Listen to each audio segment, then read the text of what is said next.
Let us go then, you and I, when the evening is spread out against the sky, like a patient etherized upon a table. Let us go through certain half-deserted streets, the muttering retreats of restless nights in one-night cheap hotels and sawdust restaurants with oyster shells. Streets that follow like a tedious argument of insidious intent to lead you to an overwhelming question. Oh, do not ask. What is it? Let us just go and make our visit. In the room, the women come and go, talking of Michelangelo. The yellow fogs that rubs its back upon the window panes, the yellow smoke that rubs its muzzle on the window panes, licked its tongue into the corners of the evening, lingered upon the pools that stand in drains, let fall upon its back that soot that falls from chimneys, slipped by the terrace, made a sudden leap, and seeing that it was a soft October night, curled once about the house and fell asleep. And indeed, there'll be time, for the yellow smoke that slides along the street, rubbing its back upon the window panes, there will be time to prepare a face to meet the faces that you meet. There'll be a time to murder and create, and time for all of the works and days of hands that lift and drop a question on your plate, time for you and time for me, and time yet for 100 indecisions and for 100 visions and revisions before the taking of a toast and tea. Ah, yum yum. In the room the women come and go, still bloody talking of Michelangelo. And indeed there will be a time to wonder, do I dare? Time to turn back and descend the stair with a bald spot in the middle of my hair. They will say, how is his hair growing thin? My morning coat, my collar is mounting firmly to the chin. My necktie rich and modest, but asserted by a simple pin.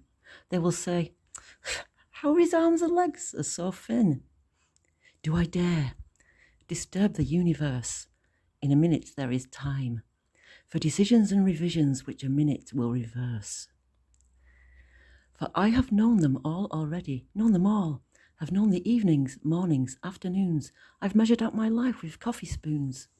I know the voices dying with a dying fall beneath the music from a further room. So how should I presume?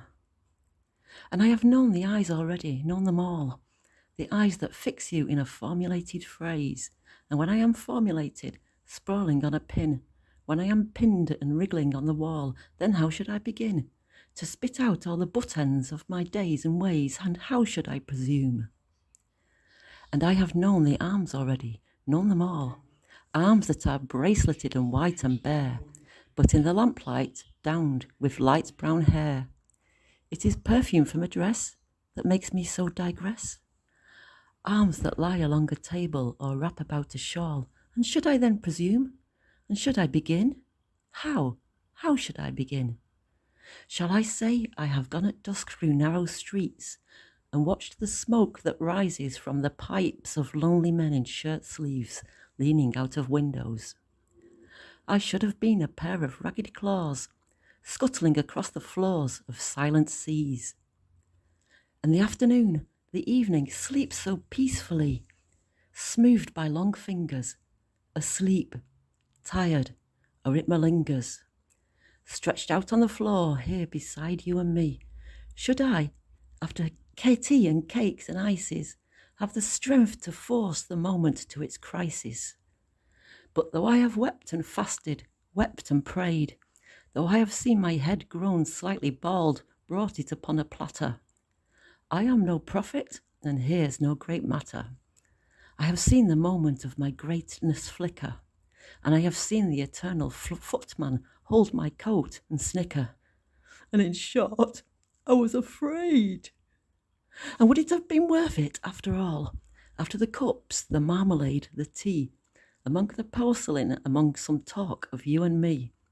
Would it have been worthwhile to have bitten off the matter with a smile, to have squeezed the universe into a ball, to roll it towards some overwhelming question, to say, I am Lazarus, come from the dead, come back to tell you all, I shall tell you all. If one settling a pillow by her head should say, that is not what I meant at all, that is not it at all. And would it have been worth it after all? Would it have been worthwhile after the sunsets and the dooryards and the sprinkled streets? After the novels, after the teacups, after the skirts that trail along the floor, and this, and so much more? It is impossible to say just what I mean, but as if a magic lantern threw the nerves in patterns on a screen. Would it have been worthwhile if one, settling on a pillow or throwing off a shawl, and turning toward the window should say, that is not it at all, that is not what I meant at all. No! I am not Prince Hamlet, nor was meant to be. I'm an attendant lord, one that will do, to swell a progress, start a scene or two. Advise the prince, no doubt an easy tool, deferential, glad to be of use, politic, cautious and meticulous, full of high sentence but a bit obtuse. At times, indeed, almost ridiculous, almost at times the fool. I grow old, I shall wear the bottoms of my trousers rolled. Shall I part my hair behind? Do I dare to eat a peach? I shall wear white flannel trousers and walk upon the beach. I have heard the mermaids singing each to each. I do not think that they will sing to me. I have seen them riding seaward on the waves, combing the white hair of the waves blown back, when the wind blows the water white and black. We have lingered on the chambers of the sea, by seagulls wreathed with seaweed red and brown, till human voices wake us and we drown.